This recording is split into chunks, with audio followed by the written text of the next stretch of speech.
What's happening? What's happening? What's happening? You Can't Play Boxing Podcast, Season 3, bruh. Damn. I ain't really think I was gonna make it a Season 3, for real. But I appreciate everybody for rocking with me for sure. I took off the last 3 months for a couple reasons. Number one, boxing been hella slow until like the last month or whatever, it kind of picked up. And I wanted to kind of take a little breather to kind of let things marinate. But right now we got a real good boxing schedule that's kind of starting to percolate and whatever. So, the episodes are going to be more consistent now. Speaking of that, you can check out the episodes every Monday. You know what I'm saying? So I'm gonna hold myself to that schedule. You know what I'm saying? And we'll see how we rock with that. And I'm just happy to be back. A few people have been asking, hey man, when the new episode's coming. And I just taking, like I said, taking a little breather. You know what I mean? Kind of getting things together. And I do want to say this though. This first episode is gonna probably not be the best one. We're gonna do like a lot of little quick hits, but it's kind of like when you ain't been recording your podcast in a while, you get kind of rusty. So this first podcast of the season 3 gonna be able to kind of like take off some of the rust. You know what I'm saying? And really kind of get into the groove of things. So y'all bear with me. I apologize ahead of time. But before we dive into the episode, like I said, it's gonna be a real quick episode. Let's get some of the house cleaning out the way. Number one, check us out on all podcast platforms: Apple Podcasts, Google Podcasts, Spotify, pretty much any major platform. You Can't Play Boxing is on there. And of course, check us out on Instagram at You Can't Play Boxing. That's UCANTPLAYBOXING. Check us out on Twitter. Check us out on YouTube and the website. You know what I'm saying? So some of those things are being remodeled. So bear with me on that too. But we're gonna do a lot more in season 3. As far as giving y'all what y'all need and what y'all want. You know what I'm saying? Because I'm for the people, bro. So if you don't hear in the background, I got a little Isley Brothers sample. You know what I'm saying? It's Ice Cube. You know what I'm saying? Today was a good day. So if you don't know, we're recording this episode right now on Easter Sunday. And today we had the verses with Isley Brothers versus Earth, Wind, and Fire. I wasn't able to catch all of it. I caught a little bit of it, but I was, with me, man, I have to run around and do a few things. So, it's kind of infrequent where I gotta get a lot of time to sit down. So I didn't catch all of it, but I know from when I hear, they did a good job. Shout out to the Isley Brothers. Shout out to Earth, Wind, and Fire. Steve Harvey, the whole Versus conglomerate over there. You know what I'm saying? I'm gonna try to double back and check it out, when I get a chance, though, for sure. So, bruh, really, what y'all been up to? What's been happening? Oh, yeah. I forgot one other thing, too. Another place y'all can get at me is on the email that say youcan'tplayboxing@gmail.com. So you can get at me with any sort of feedback. Oh, and this is something I never do, too. I never tell y'all to like, subscribe, and all that. But yeah, do that. Subscribe to the podcast. Leave your comments. Leave your ratings. A 5 is good. But if a nigga slipping, just let me know. You know what I'm saying? So, yeah. So I want to clean it up too. So yeah, hopefully y'all been having a good time over the last 3 months. We kind of starting off into 2021. A lot of things are opening back up. We got a lot of fights that is getting scheduled, a lot of talk about big fights. The world is kind of starting to unthaw a little bit, you know what I'm saying? So it's always a good thing. Speaking of which, so again, I'm going to do a lot of quick hits. So first topic, I want to talk about, will we get a Manny Pacquiao versus Terence Crawford fight? So supposedly June 5th is the date they talking about for Manny Pacquiao to fight Terence Crawford. Me personally, I don't think that's going to happen. I don't think Manny Pacquiao, I think there's like a 30% chance it happens. I think Pacquiao, the money might be there because they might fight in Dubai or whatever. But I don't think Pacquiao wants that smoke. There's a lot of other fights he can do to make probably similar money that are not going to be as hard as Terence Crawford. Plus, Pacquiao has been out of the ring shit going on 2 years now. And as you 40-something years old, being out of the ring 2 years is not a combination to go fight one of the top pound-for-pound fighters. You know what I'm saying? That's not really a good combination. So if I was advising him, I would say not to fight Terence Crawford this next fight. If you are going to take on that fight, get a tune-up first, then maybe come back in the fall. You know what I'm saying? But I wouldn't fight Terence Crawford coming off for 2 years. Nah. Because, I mean, last time I saw a Pacquiao fight was in Vegas, and that was July 2019. So you can check out that episode on season 1. You know what I'm saying? It feels kind of good to have an archive, and it's crazy how things work. But yeah, I don't think we're going to get that Pacquiao Crawford fight. I wouldn't advise Pacquiao to fight that fight. But, who knows? Maybe we get it. Next thing, speaking of returns, a fight that supposedly is going to happen. I don't know who he's going to fight, but we got Oscar De La Hoya saying he's coming back into the ring doing an exhibition on one of those Triller pay-per-views. Looks like he's returning on July 3rd. Me personally, depending on who you fight, I might watch it, but I'm not really excited about this. I mean, Oscar is late 40s, coming close to 50. So I'm not really excited about a lot of these older fighters who coming back for these exhibitions. Now, don't get me wrong, get your money, because hey, it's not there, and plus, especially with this pandemic, get your money while you can. However, as far as being a boxing fan, if I want to watch Prime Oscar, I throw on YouTube and I watch Prime Oscar. You know what I'm saying? I just watch some of Oscar fights, the Court versus Ike Corte versus, Pacquiao, and versus him and Mayweather, and versus Shane Mosley, and Chavez and Whitaker. I can watch Prime Oscar fights. But, hey, if you want to fight, I get it. It's kind of a bug that never leaves you. You know what I'm saying? That even me, I don't fight. I'm not a professional, but just even being in the ring, as far as and hitting the bags or whatever, that's something that you do.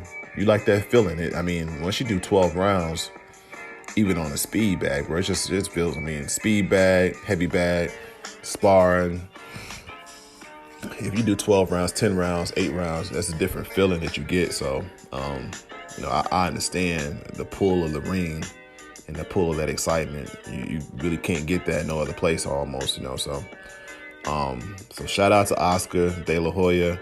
I might check out that fight, but it's not on the top of my list. But, shout out to him anyway, and the whole Triller team too. Next on the list, let's go to some of these fights that we had. This weekend we had Jemele Herring versus Carl Frampton. Herring, bruh, he was too big for Carl Frampton. He won via TKO. Herring is a big junior lightweight. I think he's gonna move up to lightweight. But at junior lightweight, you got Shakur Stevenson. That would be a good fight. Frampton did as much as he could, but Herring was just too big for him. So, good win for Herring. I think Carl Frampton said he's going to retire after this fight, and he had a good career. So, shout out to him. I know Jemele Herring. He's training with Terence Crawford, so sharpening his skills, and it was a good showing for him. So, he did what he was supposed to do. He's a bigger man, and he showed his skills and came out with a good win. So shout out to Jemele Herring. Another fight we had last weekend was Dillian White versus Povetkin 2. The rematch. So, last year, Dillian White, bro, he had the fight. He was really taking it to Povetkin. I think round 4, he dropped him twice. And then out of nowhere, Povetkin came with the uppercut from the heavens, and Dillian White was no more. He couldn't recover from that one. You know what I'm saying? Now I will say initially I was like, bruh, why is Dillian White doing this rematch so quick? But you gotta look at it. Povetkin is an old fighter, and if you Dillian White, you feel like, hey, I was in control of that fight. He came with an uppercut I did not see. To me, it's a lucky punch. So I want my WBC mandatory position back. I don't need to take no other fights. And so, to his credit, he came back. I think it was like a 6-month, maybe, I don't know, was it 5-6 month layoff or whatever? Came back, he won. Povetkin was like unstable the whole fight to me. His legs weren't there. And I know he had COVID a few months ago. And you never know what the lingering effects of COVID is, bro. Like, we're not going to know fully what this virus is for real. But he did not look solid at all. Povetkin didn't. But Dillian White did what he's supposed to do. Got him out of there.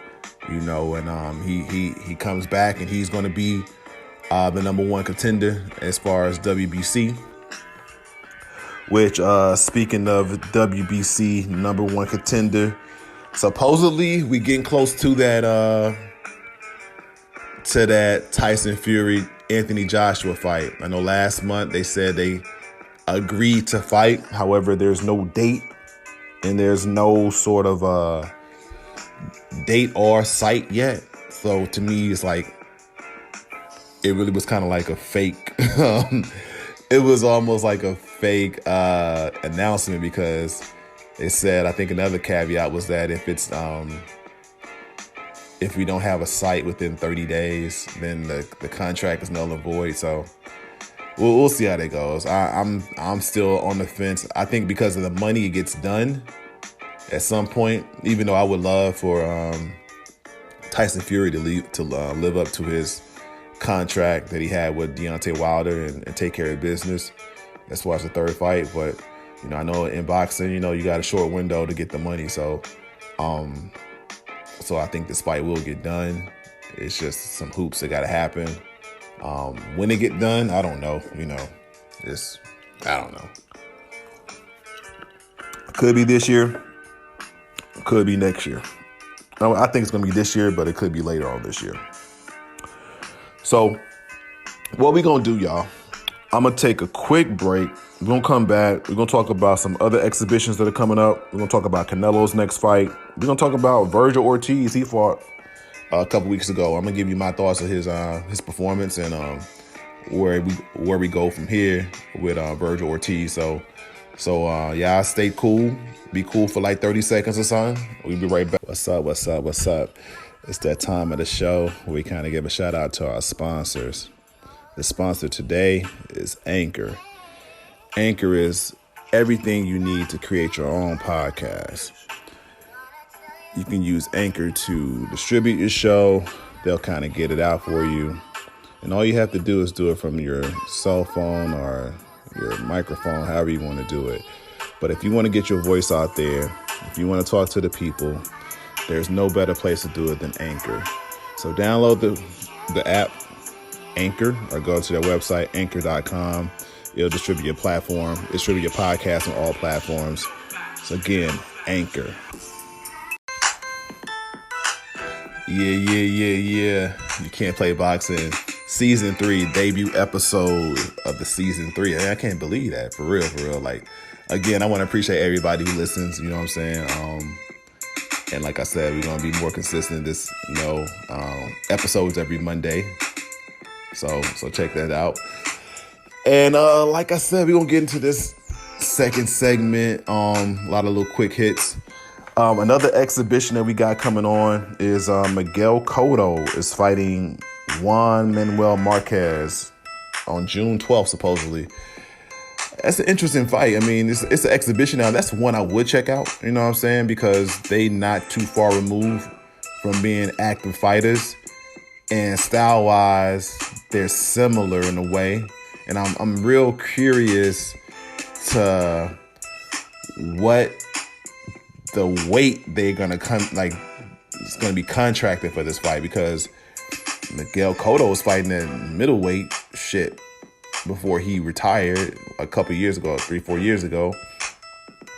Juan Manuel Marquez fighting at welterweight, but of course, not fighting. You blow up sometimes. So I don't know if they're gonna fight at middleweight. They fighting at 168. I don't know. They fighting at 180. It's gonna be interesting. So supposedly that fight is on June 12th. I will check that one out. I am kind of interested again. So that's a real interesting exhibition. And 2 Hall of Famers. So what can you say? Speaking of, I can't really segue to this. Speaking of fighting, man, there was a good fight about a month ago in Dallas between Virgil Ortiz and Mo Hooker. Virgil Ortiz, he's like one of the last golden boy good fighters in the stable they have. They got Ryan Garcia and they got Virgil Ortiz. That's pretty much all they have left, as far as that's matured so far. So, Virgil Ortiz looks very strong. He looked very strong in that fight. He ended up winning. However, Mo Hooker was able to kind of pierce his defense a lot. And I think Virgil Ortiz is a solid fighter. He's a young, very young fighter. I think at 25, he's going to be shit. You know what I'm saying? He's going to be the shit at 25. I think, right now it's like, 21, 22. I think you want to kind of slow him down a little bit. He want to fight Terence Crawford, and he wants to fight Errol Spence. He's not quite ready for that, I don't think, yet, because his defense isn't there. Him and Terence Crawford would be an interesting one, because I think Virgil Ortiz is, he's solid. He's a strong welterweight. And Terence Crawford, put it like this, Terence Crawford is good at welterweight. However, if there was a great fight at 140, Terence Crawford, in my mind, could probably still make 140. So he's not a natural welterweight to me, even though he can beat 99% of the people probably in welterweight. So you put a natural big welterweight who's young versus a great natural junior welterweight. That is a more interesting fight to me than if Virgil Ortiz were to try to fight Errol Spence. To me, Errol Spence is too big, too dominant, and he's not ready for that smoke right now. You know what I'm saying? Don't get me wrong. They all train. They all are serious about their craft. I mean, and, that's what I always tell fighters and tell people, man. I ain't saying that you can't beat them, because you get in that ring, anything can happen.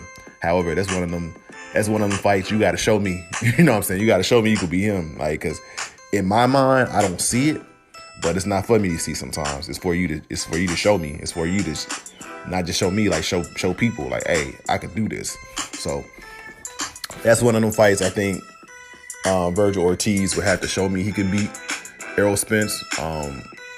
But Terence Crawford would be an interesting fight. I still would pick Terence Crawford to win, but I think it would be a dog fight. That would be a great fight, though. So Virgil Ortiz, good fighter. And Mo Hooker, I don't know where he goes from here. He's too big for 140. 147, he'll probably be a top 10 guy. But do I see him being a champion in 147? Not in the current landscape, nah. So, I mean, where do you go from here? You just want to be a contender, you know what I'm saying? Get some checks and some losses sometimes. I mean, who knows? But shout out to Mo Hooker, though. He gave a real good accounting for himself. He he didn't back down. And so, I look forward to see what he do from here. So, another thing coming up, speaking of young fighters, supposedly on May 29th, we got Devin Haney versus Linares, man. And that would be a great fight. It's going to be a good test for Devin Haney. I think Devin Haney should win the fight, but Linares should be a good test for him and kind of see, okay, how good am I, So Linares, of course, lost to Lomachenko, and I think Lomachenko has a fight coming up in May too. So that's why I was trying to get some of these episodes out, because as you guys are hearing, like, there's a lot of fights that are scheduled in May, in June, in July. So we're going to have a hot summer, you know what I'm saying? So a lot of good fights coming up. And speaking of good fights coming up, we got a great fight coming up May 8th. I think we're looking at Canelo versus Billy Joe Saunders in Dallas, Texas, at the AT&T Stadium. As y'all know, in Texas, they said the virus is over. Basically, there's no restraints. So they said we could see 60,000 people in the AT&T Stadium, and that's going to be interesting. Canelo's trying to get another 168-pound belt, and he's fighting Billy Joe Saunders, who's a good fighter. I just don't think Billy Joe Saunders has the dog, or he's not going to show Canelo anything that he hasn't seen before. And I think Canelo just has he has a different gear, you know what I'm saying? He's just on a different level, So it'll be an interesting fight though. So I want to see it, but my prediction is that Canelo will probably. I just see Canelo being shit. He's top pound for pound fighter to me, so it's kind of hard to see many people beating Canelo unless he goes to 175. And at 175 though, they got some killers, but he's not naturally a 175 guy. So, yeah. So again, y'all, we're gonna wrap up this episode. Just like I said, we're gonna be a lot of little quick hits. We're gonna try to do a little house cleaning again. You can check us out on Instagram at You Can't Play Boxing. That's UCANTPLAYBOXING. Check us out on Twitter, YouTube, our website. Can't Play Boxing. All those things are being remodeled at the moment. Will be more content. And again, like I said, I mentioned this again. Check us out every Monday. Episodes are going to drop, so I'm gonna be more consistent on this thing. But hey, man, this is third season, so 45 episodes in. I want to again shout out to everybody who listens all the time, who supports. And man, until next time, y'all. Peace. One thing. Hold up. Remember to like, subscribe, and rate the podcast. Until next time.